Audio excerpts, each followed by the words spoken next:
안녕하세요. 오늘 저희는 여러분이 보내주신 방대한 미국 기업들 소식 그 속을 한번 깊이 파고들어 볼까 합니다. 마침 지금 선분기 실적 발표가 한창이잖아요. 그래서 정말 흥미로운 움직임들이 많이 보이는 것 같아요. 핀테크부터 헬스케어, 미디어까지 정말 다양한데요. 이 숫자들 너머에 숨겨진 진짜 이야기가 뭔지 저희와 함께 핵심만 한번 쏙쏙 뽑아보시죠. 준비되셨죠? 자, 그럼 먼저 핀테크랑 결제 기업들 소식부터 볼까요? SOFI가 있잖아요. 실적이 정말 인상적이던데요. 조정 순수익이 전년 대비 38% 늘고 신규 회원도 90만 명 넘게 늘었다고요. 와, 연간 가이던스까지 올렸죠. 네, 맞아요.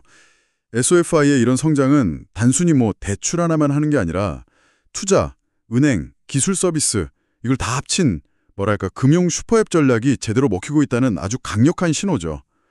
한 플랫폼 안에서 여러 서비스를 제공하면서 고객을 꽉 잡고 또 그 안에서 교차 판매로 수익을 내는 그런 모델이 통한 겁니다.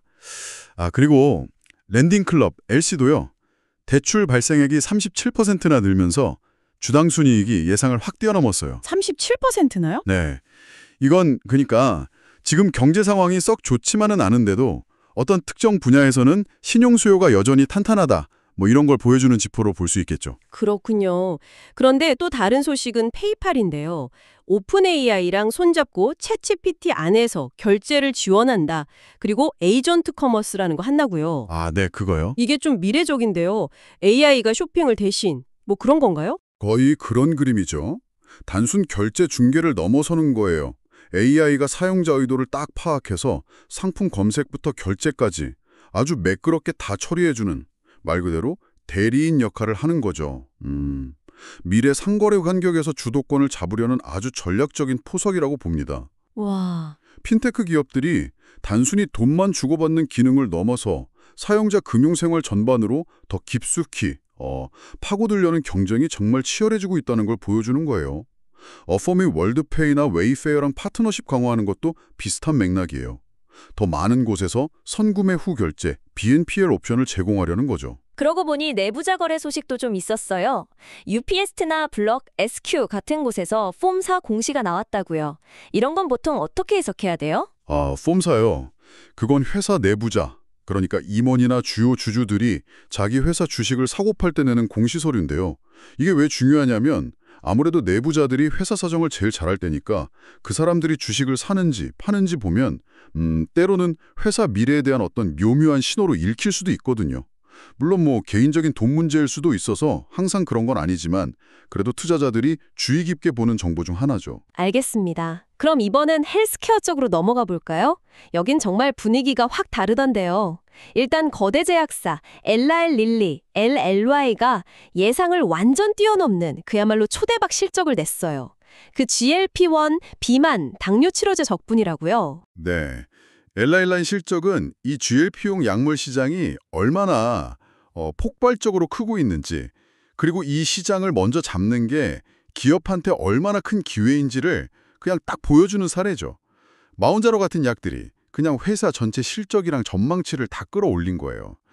그리고 이 시장이 얼마나 중요하냐면 노보 노드리스크, MVO가 비만 치료제 기술 가진 맷세라라는 회사를 인수하려고 화이자와 경쟁을 벌이고 있잖아요. 네, 그거 들었어요. 심지어 최대 90억 달러 규모로 적대적 인수까지 하겠다고 나섰어요.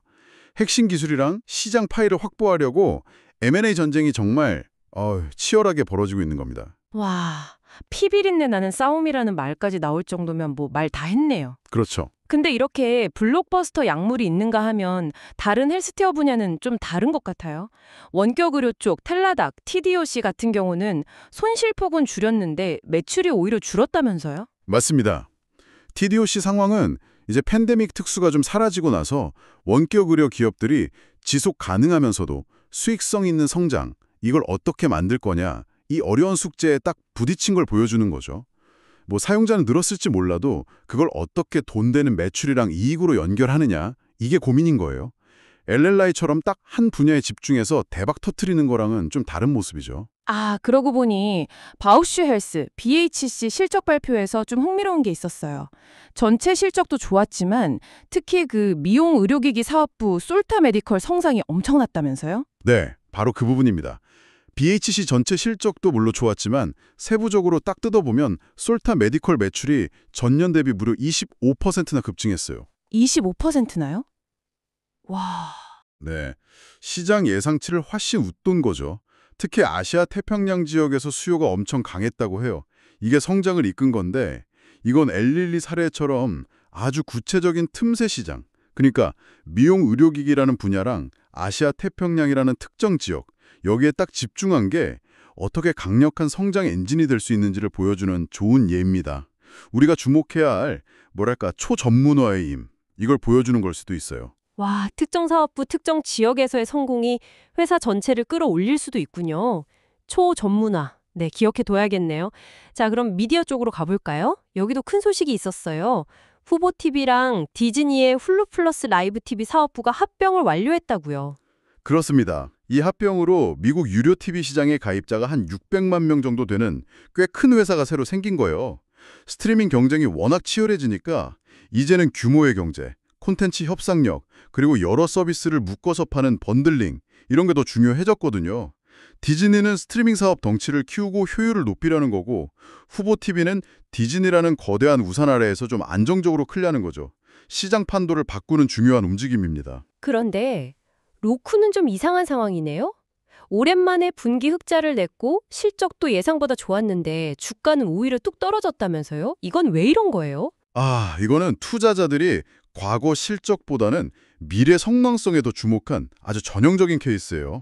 로쿠의 플랫폼, 그러니까 광고 매출은 17%나 늘어서 좋았어요. 근데 문제는 그 스트리밍 기기 같은 하드웨어 판매 매출이 5% 줄고 이익률도 엄청 나빠졌다는 거예요. 아하. 투자자들은 당장 흑자 낸 것보다 사용자를 로쿠 생태계로 끌어들이는 입구 역할을 하는 하드웨어 사업이 부진한 걸 더 심각하게 본 거죠. 헤드라인 숫자만 보면 놓치기 쉬운 부분이에요. 그렇군요. 겉으로 보이는 숫자랑 시장이 해석하는 게 다를 수 있다는 거네요. 콤캐스트도 약간 비슷한 맥락인가요? 실적 자체는 괜찮았는데 핵심인 초고속 인터넷이랑 케이블 TV 가입자가 줄었다고요? 맞습니다. 콤캐스트는 인터넷이랑 모바일을 묶어서 파는 걸로 무선 가입자는 늘렸어요. 그건 성공했는데 여전히 주력 사업인 브로드밴드랑 비디오 쪽은 가입자가 빠져나가고 있는 거죠. 소위 코드 커팅 현상이 계속되고 있다는 증거예요. 가입자 감소폭이 예상보다는 적었다고 해도 핵심 사업 기반이 흔들리고 있다는 우려는 여전한 거죠. 로쿠처럼 전체 실적 후조 뒤에 숨은 약점을 시장이 보고 있는 겁니다. 오늘 본 기업들 중에 로쿠나 콤캐스트처럼 실적 내용이랑 시장 반응이 좀 엇갈리는 경우가 또 있었죠. 그 중고차 플랫폼 카바나, CVNA도 기록적인 이익을 냈는데 주가는 오히려 빠졌다면서요? 네, CVNA로 비슷한 경우입니다. 순이익이나 조정 EBITDA 같은 헤드라인 숫자는 정말 대단했는데 세부 지표를 이렇게 들여다보면 판매 대수 증가율이 좀 둔화된다거나 아니면 중고차 시장 환경 변화 때문에 마진 압박이 있을 거라는 우려, 이런 것들이 나오면서 주가에는 좀 안 좋게 작용했을 수 있어요. 분석가들 사이에서도 목표 주가나 평가가 좀 엇갈리는 걸 보면 현재 데이터를 어떻게 해석하고 미래를 어떻게 볼 거냐에 대한 의견이 분분하다는 거죠. 역시 헤드라인 너머를 봐야 한다는 교훈을 주는 사례입니다. 정말 그렇네요. 실적 시즌에는 그냥 발표된 숫자만 볼 게 아니라 그 안에 담긴 의미, 그리고 시장이 지금 뭘 더 중요하게 보는지 이걸 파악하는 게 중요하겠어요. 전반적으로 보면 파트너십이나 M&A 소식도 꽤 많았고 또 특정 분야에 확 집중하는 기업들의 약진도 눈에 띄었고요. 맞습니다. 오늘 쭉 살펴본 내용들을 이렇게 종합해보면 몇 가지 흥미로운 흐름이 보여요. 첫째는 말씀하신 것처럼 로쿠나 CVN의 사례에서 보듯 발표된 실적 숫자랑 시장의 실제 반응 사이에 차이가 있을 수 있다는 점. 투자자들이 미래 성장성에 대한 단서를 찾으려고 세부 지표를 얼마나 중요하게 보는지 알 수 있죠. 둘째는 LLY나 BHC의 솔타 메디컬처럼 어떤 특정 기술이나 틈새 시장에 아주 깊게 파고드는 초전문화 전략이 강력한 성장 동력이 될 수 있다는 점이에요. 반면에 TDOC처럼 넓은 분야를 다루지만 뚜렷한 성장 돌파구를 아직 못 찾는 경우도 있었고요. SOFI 같은 플랫폼 기업의 성공도 있긴 했지만 LLY나 솔타 사례를 보면 확실히 그 선택과 집중의 힘이 점점 커지고 있다는 생각도 드네요. 오늘 논의를 마무리하면서 이 초전문화에 대해서 조금 더 생각해 볼 필요가 있을 것 같아요. 네, 아주 좋은 포인트입니다. 오늘 우리가 본 것처럼 일라일릴이나 노보노르디스크가 GLP-1이라는 특정 약물 계열에 거의 회사의 운명을 걸다시피 집중하고, 또 바우처 헬스 안에 솔타 메디컬이 미용 의료기기, 특히 아시아 시장에 딱 집중해서 엄청난 성과를 내는 걸 보면, 어쩌면 지금처럼 시장이 복잡하고 경쟁이 치열할 때는 모든 걸 다 잘하려는 넓은 플랫폼 전략보다는 확실한 수요가 있는 아주 특정 분야를 깊게 파고드는 이 초전문화가 생존과 성공의 핵심 열쇠가 되고 있는 건 아닐까요? 물론 소파이처럼 플랫폼 전략이 성공하는 케이스도 분명히 있지만, 장기적으로 봤을 때 과연 어떤 전략이 더 지속 가능한 우위를 가져다 줄지 앞으로 이 기업들의 행보를 지켜보면서 계속 고민해 볼 만한 아주 흥미로운 질문인 것 같습니다. 깊이 있는 전문성이냐 아니면 넓은 범위의 편리함이냐. 정말 곱씹어 볼 만한 질문이네요. 오늘 저희의 탐색은 여기까지입니다. 이 분석이 여러분께 유용한 통찰을 드렸기를 바랍니다. 다음에 또 깊이 있는 정보로 찾아뵙겠습니다.